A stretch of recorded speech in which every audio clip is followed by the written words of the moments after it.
Jumpa kembali dengan saya Firdaus dari Rawatnet Jogja. Kali ini saya berada di wilayah Babarsari. Kali ini kita akan mengunjungi sebuah apartemen yang ada di wilayah Babarsari dan Suran ini. Sebagaimana yang diketahui, wilayah Babarsari Suran ini banyak sekali kampus yang terdapat di kawasan ini. Kemudian juga terdapat kawasan perbelanjaan dan perkantoran. Kemudian juga pusat kuliner serta beberapa hotel berbintang juga ada di wilayah ini. Ayo tanpa berlama-lama lagi, yuk kita ke sana.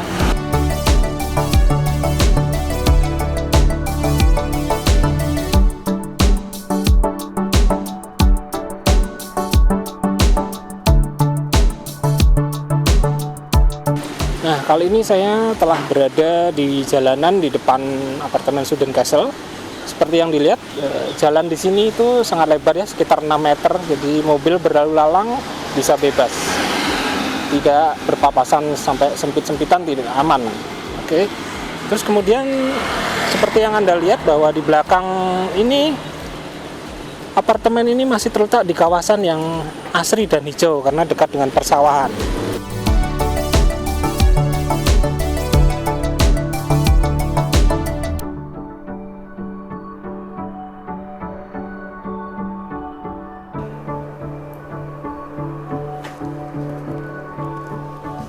Nah, kita saat ini telah berada di dalam apartemen Student Castle di Sturan. Tepatnya ada di lantai 6 dan ini adalah tipe 2 bedroom. Jadi ada 2 kamar ya di sini. Suasananya sangat menyenangkan di sini karena kita pemandangannya juga sangat bagus ya. Ke sana ada pegunungan, ada persawahan. Nah, kemudian saya ingin membahas sesuatu di sini mumpung ini ada di dalam apartemen, yaitu sering ada yang bertanya ke saya, investasi di apartemen itu masih menarik nggak sih sekarang? Nah, ini butuh pembahasan yang agak komprehensif sih. Jawabnya nggak bisa asal. Jadi begini, kalau menurut saya nih, apartemen itu kita akan menjadi aman ataupun menguntungkan buat kita jika memenuhi beberapa persyaratan. Yang pertama, ini tidak adalah masalah legalitas. Legalitas harus benar-benar bisa dijamin bahwa memiliki legalitas yang benar. Untuk sebuah apartemen, sertifikatnya ada. Jadi namanya adalah Sertifikat Hak Milik Satuan Rumah Susun atau SHM SRS. Jadi, jika Anda ditawari sebuah apartemen dan dari pengelola ataupun pemilik lama tidak bisa menunjukkan SHM SRS, menurut saya harus dipikirkan ulang tentang keamanannya. Karena kalau apartemen itu memang benar-benar legalitasnya clear, dia harus punya itu. Oke. Nah, yang kedua itu masalah lokasi. Lokasi itu kalau apartemen harus strategis, nggak bisa ditawar. Jadi dia harus mendekati lokasi kegiatan aktivitas manusia sehari-hari. Contohnya adalah kampus ataupun tempat bekerja. Ya, karena itulah konsep apartemen ada. Jadi dia untuk mendekatkan orang dengan pusat aktivitas sehingga tidak terlalu banyak bergerak di jalan yang tentu saja menanggung risiko ya. Misalkan kecelakaan di jalan dan sebagainya gitu. Dengan dekat ke pusat aktivitas, maka fungsi apartemen sebagai lokasi yang strategis itu istilahnya terpenuhi. Jadi contoh kalau misalkan di sini nih kita udah seperti yang saya bilang tadi, dekat dengan kampus, dengan tempat kerja, pusat perbelanjaan, kemudian pusat kuliner, hotel. Intinya kita tuh ada di lokasi yang benar-benar memang jadi lalu lintas pergerakan dari manusia sehari-hari. Itu tidak bisa ditawar. Nah, yang ketiga adalah masalah fasilitas. Apartemen yang baik harus memiliki fasilitas di mana bisa menghidupi penghuninya dengan layak selama tinggal di situ setiap hari. Contohnya ya, ada fasilitas olahraga, kolam renang, gym, terus kemudian ada fasilitas untuk misalkan membeli keperluan sehari-hari, minimarket, kemudian misalkan bisa tempat-tempat seperti ngopi, beli makanan ringan, ya, itu harus ada. Jadi itu ada sarana pendukung yang menurut saya harus ada gitu, juga termasuk dekat dengan sarana transportasi gitu. Misalkan yang tidak punya kendaraan juga harus dekat dengan akses untuk transportasi gitu. Nah, yang keempat, mungkin sebaiknya sih apartemen tersebut telah running ya, atau telah beroperasi. Maksudnya beroperasi adalah bahwa itu misalkan telah selesai pembangunan dan mulai ada penghuninya gitu. Kenapa? Karena kita tidak ingin membeli kucing dalam karung, bahwa ternyata misalkan apartemennya belum jadi, entah jadinya kapan. Nah, itu nggak jelas, bisa menghambat investasi kita. Kemudian juga mungkin sudah jadi tapi ternyata tidak ada penghuninya sama sekali. Nah, itu juga agak mengerikan ya. Kalau pembelinya semua investor, otomatis nggak ada yang menempati. Nah, itu kurang nyaman menurut saya sih.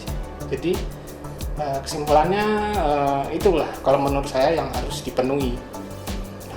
Kemudian ada pertanyaan kedua nih, apakah investasi properti untuk saat ini di era pandemi masih bisa memenuhi kriteria investasi yang menguntungkan? Nah, ini juga saya coba bahas secara singkat aja ya dari satu sisi ya. Ini saya ambilkan dari Indonesia Property Watch nih. Nah, di sini dikatakan bahwa selama tahun 2020 ini pertumbuhan investasi di sektor properti itu masih berkisar antara 15 sampai 55%. Berarti masih ada, tapi Anda harus selektif dan jeli dengan propertinya dan lokasi, juga legalitas seperti yang tadi saya bilang. Sedangkan misalkan ya kita bandingin nih dengan yang lain-lain, investasi yang lain ya, misalkan reksadana itu cuman di angka 8 sampai 9%. Kemudian saham ada di 20 sampai 50%. Cuman resikonya tinggi sekali ya. Bisa dalam sekejap untung, bisa sekejap rugi. Kemudian di perbankan, di sektor misalkan tabungan deposito itu sekarang hanya berkisar antara 4 sampai 7%. Kemudian data juga untuk investasi kan ada juga emas ya. Nah, di emas ini sekarang angkanya pertumbuhan investasinya antara 13 sampai 15% saja. Jadi kalau menurut saya, selama Anda masih berinvestasi di properti, insya Allah sih masih menguntungkan. Tapi juga investasi jangan investasi buta. Anda harus benar-benar berhitung dan menyelidiki segala latar belakang dan jenis propertinya gitu. Jadi supaya Anda tidak terjebak di dalam istilahnya investasi yang macet gitu. Nah, oke, mungkin sementara ini aja dulu penjelasan saya tentang ya ini sebuah bisnis, yaitu bisnis properti khususnya apartemen.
Nah, sudah berkeliling di apartemen ini kan, wah lumayan capek nih.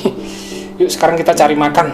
Nah, cari makannya di sekitar sini aja. Kita jalan kaki aja. Di sini pusat kuliner banyak. Oke, yuk sekarang kita kunci dulu.